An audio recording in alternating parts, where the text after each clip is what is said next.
നമസ്കാരം R P. നമസ്കാരം. Maharashtra municipal corporation election കഴിഞ്ഞിരിക്കുന്നു. 29-ൽ 26 കോർപ്പറേഷനുകളിലും BJP ഷിൻഡെ സഖ്യം, മഹായുതി സഖ്യം അധികാരത്തിലേക്കാണ്.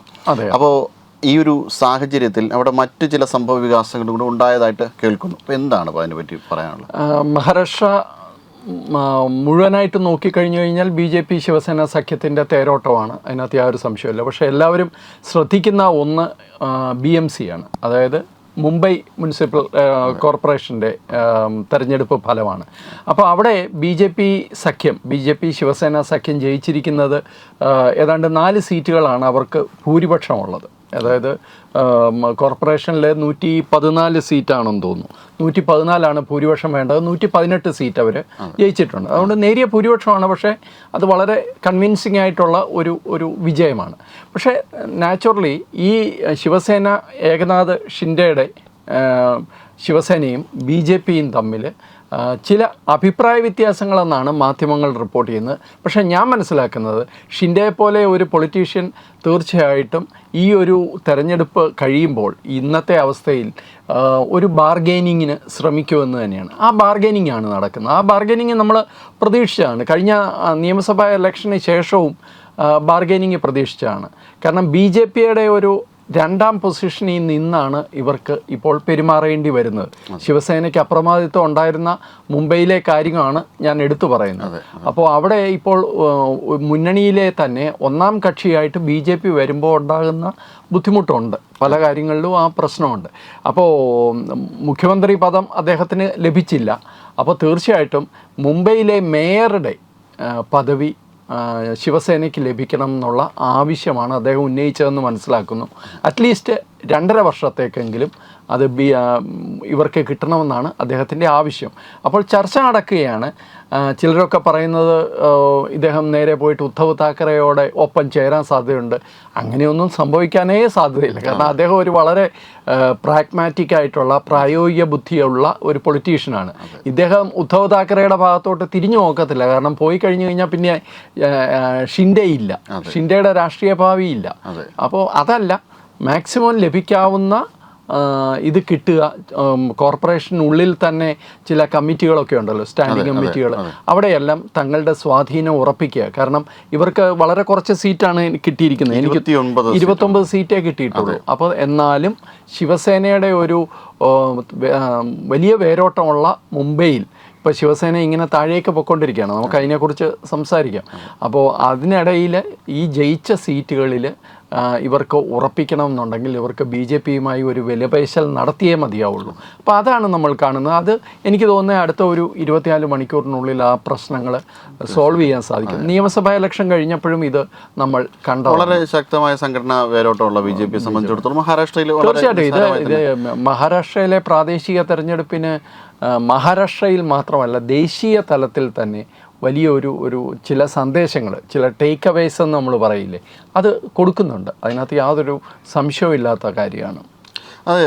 പക്ഷേ ഈ ഒരു ഏറ്റവും പ്രധാനമായിട്ടും മഹാരാഷ്ട്രയിൽ ശിവസേനയ്ക്ക് നേരിട്ട് ഇപ്പോഴത്തെ ഒരു പരാജയം, അതും ഉദ്ധവും 2 താക്കറെ സഹോദരന്മാർ 2 പേരും ഒരുമിച്ച് നിന്നിട്ടും ഈ ഒരു വിജയത്തിലേക്ക് അവർക്ക് എത്താൻ കഴിഞ്ഞില്ല. അതിന് വളരെ കൃത്യമായിട്ട് ഉത്തരവുണ്ട് ഹരി, വളരെ കൃത്യമായിട്ട് ഉത്തരവുണ്ട്. അതായത് ഒന്ന്, ശിവസേനയുടെ അപ്രമാദിത്വം കുറഞ്ഞുകൊണ്ടിരിക്കുകയാണ്.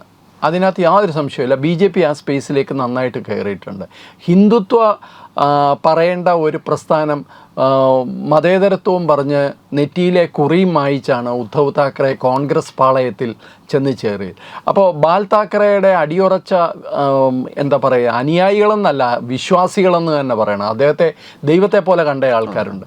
അപ്പോൾ അവരെ സംബന്ധിച്ചിടത്തോളം അവർക്കത് മാപ്പ് കൊടുക്കാൻ പറ്റാത്ത കുറ്റമാണ്. അവർ പലരും വോക്കലല്ല, ചിലർ സംസാരിക്കണമെന്നില്ല, പക്ഷേ അവർക്കത് ഒരിക്കലും കോൺഗ്രസ് പാളയത്തിൽ, അതായത് ബാലാസാഹേബ് താക്കറെ അദ്ദേഹത്തിൻ്റെ ജീവിതകാലം മുഴുവൻ എന്തിനെ എതിർത്തോ ആരെ എതിർത്തോ അവിടെ തന്നെ കൊണ്ടുപോയി ശിവസേനയെ കെട്ടി എന്നുള്ളത് ഉദ്ധവ് താക്കറെയുടെ വലിയ നീരസമുണ്ട്. അപ്പോൾ ശരിക്കും പറഞ്ഞു കഴിഞ്ഞാൽ കോർ ഐഡിയോളജിയിൽ വെള്ളം ചേർത്ത് കഴിഞ്ഞാൽ പിന്നെ ആ പ്രസ്ഥാനത്തിന് നിലനിൽപ്പില്ല. അത് കമ്മ്യൂണിസ്റ്റ് ആയാലും ശിവസേനയായാലും ഏത് പ്രസ്ഥാനമായാലും ഇവർ കോർ ഐഡിയോളജിയിൽ ഇവർ വെള്ളം ചേർത്ത് കളഞ്ഞു. അത് ഒരു വിഷയമാണ്. പക്ഷെ ചില വാദങ്ങളൊക്കെ ഈ മണ്ണിൻ്റെ മക്കൾ വാദമൊക്കെ ചെറുതായിട്ട് കൊണ്ടുവരാൻ വേണ്ടി ഒരു ശ്രമം. ചെറുതല്ല. അതാണ് ഞാൻ നേരത്തെ പറഞ്ഞ രണ്ടാമത് എടുത്തു പറയേണ്ടത്. പ്രാദേശികവാദത്തിന് മുകളിൽ ദേശീയത വിജയിച്ച ഒരു തെരഞ്ഞെടുപ്പാണിത്. ദേശീയതയും ഹിന്ദുത്വ ഐഡിയോളജിയും വിജയിച്ച ഒരു തെരഞ്ഞെടുപ്പാണ്. 79% ഹിന്ദു ജനസംഖ്യ മഹാരാഷ്ട്രയിലുള്ളത്. അവരുടെ ഹിന്ദു കൺസോൾട്ടേഷൻ തന്നെയാണ് നമ്മൾ കണ്ടത്. അതുകൊണ്ടാണ് ഫഡ്നവിസിനെ പോലെ ഒരാൾ അങ്ങനെ മതമോ ജാതിയോ ഒന്നും പറയാത്ത ആളാണ്. അദ്ദേഹം വളരെ കൃത്യമായിട്ട് പറഞ്ഞു, ഒരു ഹിന്ദു മേയറായിരിക്കും ഇവിടെ മുംബൈയിൽ ഉണ്ടാകുക എന്ന് അദ്ദേഹം എടുത്തു പറഞ്ഞു. അത് എടുത്തു പറയുന്നതിൻ്റെ കാരണം എന്താണെന്ന് വെച്ച് കഴിഞ്ഞാൽ വലിയ തോതിൽ ഹിന്ദു കൺസോൾട്ടേഷൻ ഉണ്ടായിട്ടുണ്ട്. പിന്നെ മൂന്നാമത്തെ കാര്യം, ശിവസേനയുടെ കാര്യം താങ്കൾ ചോദിച്ചുകൊണ്ട് ഞാൻ പറയാം.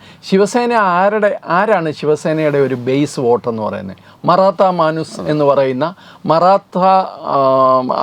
മഹാരാഷ്ട്രയിൽ ജനിച്ചു വളർന്ന ആൾക്കാരാണ്. പക്ഷേ ഇന്നിപ്പം മുംബൈയുടെ ഒരു ചിത്രം മാറിയിട്ടുണ്ട്. മുംബൈയിലെ ഡെമോഗ്രഫി മാറിയിട്ടുണ്ട്. 20% മുസ്ലിങ്ങളുണ്ട്, 40% പുറത്തുനിന്ന് വന്ന ആൾക്കാരുണ്ട്. അത് കഴിഞ്ഞുള്ള 40% മാത്രമേ അർബൻ ഏരിയയിൽ മുംബൈ പോലെയുള്ള സ്ഥലത്ത് മറാത്ത മാനുസ് എന്ന് പറയുന്നവരുള്ളൂ.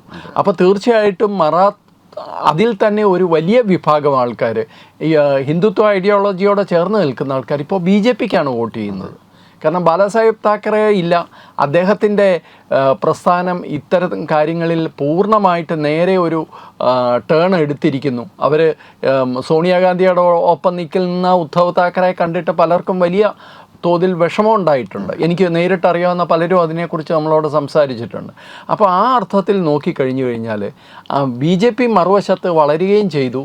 ഇവർ യഥാർത്ഥത്തിൽ കോർ ഐഡിയോളജിയിൽ ഇവർ വെള്ളം ചേർക്കുകയും ചെയ്തു. ഒപ്പം മുംബൈ പോലെയുള്ള മഹാരാഷ്ട്രയിലെ നഗരങ്ങളിലെ ഡെമോഗ്രഫിയിൽ വലിയ മാറ്റം സംഭവിച്ചു. അതിവർക്ക് മനസ്സിലായിട്ടില്ല.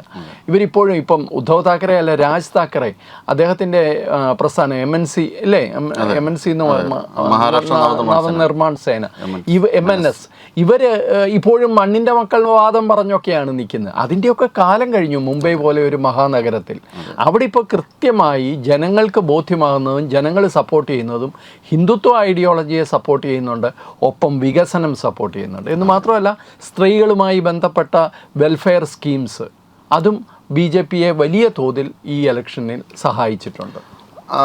ആ ഒരു തരത്തിൽ, അതായത് ബൃഹൻ മുംബൈയെ സംബന്ധിച്ചിടത്തോളം ഈ കറികളിൽ ഉപ്പ് എന്നത് പോലെ തന്നെ ഒരു ഘടകമായിരുന്നു ഈ ശിവസേനയുടെ ഒരു പ്രാധാന്യം. ആ ബൃഹൻ മുംബൈക്ക് ശിവസേന നഷ്ടപ്പെട്ടതുപോലെ തന്നെ പൂനെയിലും ചിഞ്ചുവാഡ് മേഖലയിലും, പിംപ്രി ചിഞ്ചുവാഡ് മേഖലയിലും NCPക്കും പവാർ പക്ഷം. ഇതിൽ അതിനകത്തൊരു തീർച്ചയായിട്ടും അത് വളരെ കൃത്യമായ ഒരു പോയിന്റാണ്. ഡൈനാസ്റ്റി പൊളിറ്റിക്സിനെതിരായ ഒരു സന്ദേശമുണ്ട്. പാരമ്പര്യ കുടുംബാധിപത്യം, രാഷ്ട്രീയത്തിലെ കുടുംബാധിപത്യത്തിനെതിരെ വളരെ കൃത്യമായ ഒരു സന്ദേശമുണ്ട്. അത് എത്ര പേര് അത് ശ്രദ്ധിച്ചു എന്നറിയില്ല. പവാർ കുടുംബം പോയി, ബാലാസാഹേബ് താക്കറെ കുടുംബത്തിൻ്റെ ഹോൾഡ് പോയി. ഇത് ശരിക്കും പറഞ്ഞു കഴിഞ്ഞാൽ, ഞാൻ അതുകൊണ്ടാണ് ഇതിന് പറഞ്ഞ ഒരു ദേശീയ തലത്തിലും ഇതിനൊരു കൃത്യമായ സന്ദേശമുണ്ട്. ഇനിയിപ്പോൾ ഇലക്ഷൻ ഇങ്ങനെ എന്താ പറയുക, ഇഷ്ടം പോലെ ഇലക്ഷൻ വരുന്ന ഒരു വർഷമാണിത് അല്ലേ. പ്രാദേശിക രാഷ്ട്രീയത്തിന് വലിയൊരു തിരിച്ചടി. അസമിൽ മുൻ മുഖ്യമന്ത്രിയുടെ മകനാണ് നിൽക്കുന്നത് കോൺഗ്രസിൻ്റെ ഭാഗത്ത്. ഇനി തമിഴ്നാട്ടിൽ ഇലക്ഷൻ നടക്കുന്നത്, തമിഴ്നാട്ടിൽ DMK കുടുംബാധിപത്യമാണ്. അതുപോലെ പുതുച്ചേരിയിൽ ഇലക്ഷൻ നടക്കാൻ പോകുന്നു, കേരളത്തിൽ ഇലക്ഷൻ നടക്കാൻ പോകുന്നു, വെസ്റ്റ് ബംഗാൾ പിന്നെ നമുക്കെല്ലാവർക്കും അറിയാം. അപ്പോൾ ഇവിടെ എല്ലാ ഇലക്ഷൻ നടക്കാൻ പോവുകയാണ്. അപ്പോൾ ഈ ഇലക്ഷൻ നടക്കുമ്പോൾ ശരിക്കും പറഞ്ഞു കഴിഞ്ഞാൽ, ഒന്ന്, കുടുംബാധിപത്യത്തിനെതിരെ ഒരു വലിയ ശക്തമായ സന്ദേശം ജനങ്ങൾ അതിനെതിരെ ചിന്തിക്കുന്നു എന്നുള്ളതാണ് ഒന്ന് മനസ്സിലാക്കുന്നത്. രണ്ട്, BJPയുടെ തേരോട്ടം. BJPയെ സംബന്ധിച്ചിടത്തോളം ഈ പറഞ്ഞ നേരത്തെ ഇലക്ഷൻ നടന്ന പല സ്ഥലങ്ങളിലും ഭരണവിരുദ്ധ വികാരം, അതായത് ഭരിക്കുന്ന പാർട്ടിക്കെതിരെ ജനങ്ങൾക്ക് പൊതുവേ ഒരു വികാരമുണ്ട് എന്നുള്ള ഒരു രാഷ്ട്രീയ ചിന്ത, ആ ചിന്തയെ പൂർണ്ണമായിട്ട് അട്ടിമറിച്ചുകൊണ്ടാണ് ഈ പറയുന്ന പല സ്ഥലങ്ങളിലും BJP ജയിച്ചിട്ടുള്ളത്. അതിപ്പോൾ അരുണാചൽ പ്രദേശ് ആയാലും ഹരിയാന ആയാലും മറ്റേത് സംസ്ഥാനമായാലും, പിന്നെ ബാക്കി ദില്ലി പോലെയുള്ള സംസ്ഥാനങ്ങളിൽ വലിയ തോതിൽ വിജയവും BJPക്ക് കിട്ടിയിട്ടുണ്ട്. ഈ പ്രതിപക്ഷത്തിന് ഇവർക്കെതിരെ BJPക്കെതിരെ ഉന്നയിക്കാൻ പ്രത്യേകിച്ച് കാര്യങ്ങളൊന്നും ഇല്ല എന്നുള്ളത്, ഭരണവിരുദ്ധ വികാരം വരുന്നില്ല. അതാണ് അതിനകത്തെ ഒരു പ്രധാന കാര്യം. ശക്തമായൊരു നേതൃത്വം ഈ ഇന്ത്യ സഖ്യം തന്നെ പല തട്ടുകളിലാണ്. പിന്നെ മറ്റൊന്ന്, പ്രാദേശിക രാഷ്ട്രീയത്തിന് കനത്ത തിരിച്ചടി നേരിടുകയും ഒരു നാഷണൽ കൺസോൾട്ടേഷൻ ഉണ്ടാകുന്ന ഒരു ദേശീയ തലത്തിലൊരു വലിയ മാറ്റം ഉണ്ടാകുകയും വളരെ കൃത്യമാണ്. മുംബൈയിലെ കാര്യം നിങ്ങൾ നോക്കാം. മുംബൈയിൽ ഞാൻ നേരത്തെ പറഞ്ഞ പോലെ മറാത്ത വോട്ടുകൾ കൃത്യമായിട്ട് BJPയിലും ശിവസേനയിലും ഒക്കെ ആയിട്ട്, അതായത് ശിവസേനയുടെ തന്നെ 2 ഫാക്ഷനാണല്ലോ അപ്പുറത്തും ഇപ്പുറത്തും, അതിലേക്കൊക്കെ വിഭജിച്ചു പോയപ്പോൾ നോൺ മറാത്ത വോട്ടുകൾ കൃത്യമായിട്ട് അത് BJPക്ക് അനുകൂലമായിട്ടാണ് വന്നിട്ടുള്ളത്. അതായത് മറാത്ത വോട്ടുകളും കിട്ടി, നോൺ മറാത്ത പ്രത്യേകിച്ച് നോർത്ത് ഇന്ത്യൻ ഒക്കെ വോട്ടുകളുണ്ടല്ലോ മുംബൈ, ആ വോട്ടുകൾ മുഴുവൻ BJPക്കാണ് കിട്ടിയത്. ഇതിനകത്ത് ഇവർക്ക് പറ്റിയ ഒരു വലിയ അബദ്ധം കൂടെ ഹരി ഒന്ന് ശ്രദ്ധിച്ചോളൂ. അതായത് ഈ 2 മുന്നണികൾ തമ്മിൽ, അല്ലെങ്കിൽ 2 രാഷ്ട്രീയ പാർട്ടികൾ തമ്മിൽ ചേർന്ന് ഒരു മുന്നണിയാകുമ്പോൾ അല്ലെങ്കിൽ ഒരു സഖ്യം രൂപീകരിക്കുമ്പോൾ ഈ പാർട്ടികളുടെ വോട്ട് ബേസിൽ ഒരു ഡൈവർജൻസ് ഉണ്ടാവണം. 2 ടൈപ്പ്. ഇപ്പോൾ കോൺഗ്രസ്സിന് ഒരു വോട്ട് ബാങ്ക് ഉണ്ട്, ശിവസേനയ്ക്ക് ഒരു വോട്ട് ബാങ്ക് ഉണ്ട്. ഇവർ ഒരുമിച്ച് കഴിഞ്ഞാൽ അത് ഇരുകൂട്ടർക്കും ഗുണമാണ്. അത് ഉണ്ടായില്ല ഇപ്രാവശ്യം. പക്ഷേ അവിടെ ഒരുമിച്ചത് ആരൊക്കെയാണ്? അവിടെ ഒരുമിച്ച യഥാർത്ഥത്തിൽ ശിവസേനയും കൂടാണ്. അതായത് രാജ് താക്കറെയും ഉദ്ധവ് താക്കറെയും കൂടാണ്. 2 പേർക്കും വോട്ട് ചെയ്യുന്ന ഒരേ വിഭാഗമാണ്. അപ്പോൾ ഇവരൊരുമിക്കുന്നതുകൊണ്ട് പ്രത്യേകിച്ച് വലിയ പ്രയോജനമൊന്നുമില്ല. 2+2 4 കിട്ടുമായിരിക്കും, അത്രയേ ഉള്ളൂ. പക്ഷെ മറ്റേടത്ത് അങ്ങനെയല്ല. ഇപ്പോൾ BJPയെ സംബന്ധിച്ചിടത്തോളം അങ്ങനെയല്ല. BJPക്ക് നോൺ മറാത്ത വോട്ടുകൾ, നോർത്ത് ഇന്ത്യൻ വോട്ടുകൾ, സൗത്ത് ഇന്ത്യയിൽ നിന്നുള്ള കുറേ ആൾക്കാരുടെ വോട്ടുകൾ ഒക്കെ BJPക്ക് ലഭിക്കുമ്പോൾ മറാത്ത വോട്ടിൽ ഒരു വലിയ ശതമാനം ഷിൻഡേയ്ക്ക് ലഭിക്കുന്നു. അങ്ങനെ ഇവർ ഒരുമിക്കുമ്പോൾ ആ വോട്ടിലൊരു ഡൈവേർജൻസ് ഉണ്ട്, അത് കൂടും. ഇതിലെ ഏറ്റവും വേറൊരു കാര്യം കൂടെ ഇതിൽ ശ്രദ്ധിക്കേണ്ടത് കോൺഗ്രസിൻ്റെ അവസ്ഥയാണ്. കോൺഗ്രസ് ഇപ്പോൾ നമ്മുടെ അർണബ് ഗോസ്വാമി അങ്ങേരുടെ ഷോയിൽ കഴിഞ്ഞ ദിവസം പറഞ്ഞ പോലെ Congress is evaporating all over India എന്നാണ് പറഞ്ഞത്. അത് ബാഷ്പീകരണം നടക്കുകയാണെന്ന്, ഇല്ലാതാവുകയാണെന്ന് പറഞ്ഞു. പക്ഷേ കോൺഗ്രസ് ഇവിടെ മാന്യമായ ഒരു പ്രകടനം കാഴ്ചവെച്ചിട്ടുണ്ട്. പക്ഷേ അതിൻ്റെ പിന്നിലെ ഗുട്ടൻസ് എന്താണെന്ന് വെച്ച് കഴിഞ്ഞാൽ മുസ്ലിം ഭൂരിപക്ഷമുള്ള അല്ലെങ്കിൽ മുസ്ലിങ്ങൾ നിർണായക ശക്തിയായ പ്രദേശങ്ങളിലാണ് കോൺഗ്രസ് ഈ ഇലക്ഷനിൽ ജയിച്ചിട്ടുള്ളത്. മുംബൈയിൽ പ്രത്യേകിച്ച് എടുത്തു നോക്കിക്കഴിഞ്ഞാൽ നിങ്ങൾക്ക് അറിയാൻ പറ്റും. മറ്റ് സ്ഥലങ്ങളിലൊന്നും കോൺഗ്രസിൻ്റെ അർബൻ വോട്ട്, നഗര വോട്ടുകൾ ഇല്ലാതാകുന്ന കാഴ്ചയാണ് നമ്മൾ കണ്ടത്. പക്ഷേ മുസ്ലിങ്ങൾക്ക് മറ്റൊരു ഓപ്ഷൻ ഇല്ലാത്തതുകൊണ്ട് അവർ കോൺഗ്രസ്സിന് വോട്ട് ചെയ്തിട്ടുണ്ട്. ഇലക്ഷൻ കഴിഞ്ഞ ഉടനെ തന്നെ വീണ്ടും ഈ പഴയ വോട്ട് ചോരി സാധനമായിട്ട് ഉടനടി തന്നെ എത്തിയിട്ടുണ്ട്, അവിടുത്തെ ജനങ്ങളെ കളിയാക്കുന്നത് പോലെ തന്നെ അല്ലേ? തോന്നില്ലേ ഇതൊരു ഫ്ലോപ്പ് ഷോയാണ് ഈ വോട്ട് ചോരി എന്ന് പറയുന്നത്? വലിയൊരു നാടകമൊക്കെ കളിച്ച് ഇനി ആ പേര് അത് ഇപ്പോഴും എന്തുകൊണ്ട് രാഹുൽ ഗാന്ധിക്ക് മനസ്സിലാവുന്നില്ല എന്നുള്ളതാണ്. രാഹുൽ ഗാന്ധിക്ക് മറ്റെന്തൊക്കെ വിഷയങ്ങൾ പറഞ്ഞ് ഒരു സർക്കാരിനെ പ്രതിക്കൂട്ടി നിർത്തുവോ അല്ലെങ്കിൽ കുറ്റപ്പെടുത്തുവോ അല്ലെങ്കിൽ എതിർക്കുകയോ ഒക്കെ ചെയ്യാം. ഈ വോട്ട് ചോരി എന്ന് പറയുന്നതിൻ്റെ വിശ്വാസ്യത പോയി. പക്ഷേ അതുകൊണ്ട് തന്നെ എനിക്ക് തോന്നുന്നത് നിങ്ങൾക്കും അത് തോന്നുമായിരിക്കും. കാരണം ഇതിന്റെ അജണ്ട സെറ്റ് ചെയ്യുന്നത് വേറെ എവിടെയോ. ജനങ്ങളിൽ നിന്ന് കോൺഗ്രസ് അകന്നു പോയി. ഈ വോട്ട് ചോരി എന്നുള്ളത് ഇതാണ് നിങ്ങൾ പറയേണ്ടതെന്ന് വേറെ ആരോ പറഞ്ഞു. അതാ ഈ കോൺഗ്രസ് പൊതുവിൽ ഈ ഇത്തരം ഗിമിക്കുകളെ, ഇത്തരം പ്രത്യേക വിഭാഗങ്ങളെ, ഒരു കമ്പനികളെ ആശ്രയിക്കുന്നു എന്നുള്ളതാണ്. സാധാരണ ജനങ്ങൾക്കിടയിലുള്ള കോൺഗ്രസിന്റെ ബന്ധമാകുന്നു നേതാക്കന്മാരിലേക്ക് ചുരുങ്ങുന്നു എന്നുള്ളതാണ്. സാധാരണ പ്രവർത്തകരുണ്ടെങ്കിൽ മാത്രമേ പ്രാദേശികമായി ജനങ്ങളുടെ പൾസ് എന്താണെന്ന് അറിയാൻ. അപ്പൊ ആ ജനങ്ങളുടെ പൾസിൽ നിന്ന് കോൺഗ്രസ് മാറിയിട്ട് ഈ ഈവന്റ് മാനേജ്മെന്റ് കമ്പനികളുടെ പുറകെ പോകുന്ന ഒരു ഗതികേടിലേക്ക് കോൺഗ്രസ്. ഇനി അവര് പറയണം, അതായത് ഈ വോട്ട് ചോരി ഒന്ന് നിർത്ത്, നിങ്ങൾ ഇത് ഇനിയും പറഞ്ഞുകൊണ്ടിരുന്നു കഴിഞ്ഞാൽ ചിലവാവില്ല, ജനങ്ങൾക്കത് ബോധ്യപ്പെട്ടിട്ടില്ല എന്ന് അവർ പറയുമ്പോൾ മാത്രമേ ഇദ്ദേഹം നിർത്തുള്ളൂ. ഇദ്ദേഹത്തിന് എനിക്ക് തോന്നുന്നു ഉപദേശകരൊക്കെ ഈ പറയുന്ന ഇപ്പോൾ ഹരി പറഞ്ഞ പോലെയുള്ള ഒരു ഇതുപോലെയുള്ള ഇവൻ്റ് മാനേജ്മെൻറ്റ് ടീമായിരിക്കും. അല്ല, രാഷ്ട്രീയ ബോധമുള്ള ആരെങ്കിലും കൂടെ ഉണ്ടെങ്കിൽ അവരെങ്കിലും ഇപ്പോൾ പറഞ്ഞു കൊടുക്കേണ്ട സമയം അതിക്രമിച്ചിരിക്കുന്നു. ഇനി ഈ വോട്ട് ചോരി എന്നും പറഞ്ഞുകൊണ്ട് ജനങ്ങളുടെ മുമ്പിൽ ചെല്ലരുത്, ഈ നാടകം കളിക്കരുത്. കൃത്യമായിട്ട് അവർക്ക് ഒരു പ്രതിപക്ഷം എന്നുള്ള നിലയിൽ അവർക്ക് മറ്റു വിഷയങ്ങൾ ഏറ്റെടുക്കാം. പക്ഷേ അതൊന്നും നടക്കുന്നില്ല. കോൺഗ്രസിൻ്റെ അർണബ് ഗോസ്വാമി നേരത്തെ പറഞ്ഞാൽ ഈ ബാഷ്പീകരണമാണ് നടക്കുന്നത് എന്നുള്ളത് ഒരു സത്യമാണ്. ഇന്ത്യ എന്താണെന്നും ഇന്ത്യയിലെ പ്രശ്നങ്ങൾ എന്താണെന്നും പ്രാദേശികമായിട്ടുള്ള പ്രശ്നങ്ങൾ എന്താണെന്നും മനസ്സിലാക്കാത്തൊരു അല്ല, ഇതിപ്പോൾ BJPയെ സംബന്ധിച്ചിടത്തോളം BJPയുടെ ഈ വിന്നിങ് ഫോർമുല അത് വീണ്ടും പ്രൂവൺ ആണ്. അത് ഒരു ഹിന്ദുത്വ എലിമെൻ്റ് ഉണ്ട്. അതിൽ മറുവശത്ത് വികസനത്തിൻ്റെ ഒരു വലിയ കോമ്പണൻ്റ് ഉണ്ട്. ഇത് രണ്ടും കൂടെ ചേർത്തുകൊണ്ട് വളരെ കൃത്യമായി നാഷണലിസം പറഞ്ഞുകൊണ്ടുള്ള ഒരു ഒരു ഒരു ഫോർമുലയാണ് അവർ ഇലക്ഷൻ. ലോകത്ത് തന്നെ ഇത്രയും നന്നായിട്ട് ഇലക്ഷൻ മാനേജ് ചെയ്യുന്ന ഏതെങ്കിലും രാഷ്ട്രീയ പ്രസ്ഥാനം ഉണ്ടോ എന്നറിയില്ല. വളരെ കൃത്യമായ മാനേജ്മെൻറ്റാണ്. സംസ്കാരത്തെയും പരിഷ്കാരത്തെയും ഒരുമിച്ച് നിർത്തി വളരെ കൃത്യം, അതെ, വളരെ കറക്റ്റായിട്ട് ഉള്ള ഒരു കാര്യം അത്. സംസ്കാരത്തെയും പരിഷ്കാരത്തെയും പരിഷ്കരണത്തെയും ഒരുമിച്ച് നിർത്തി.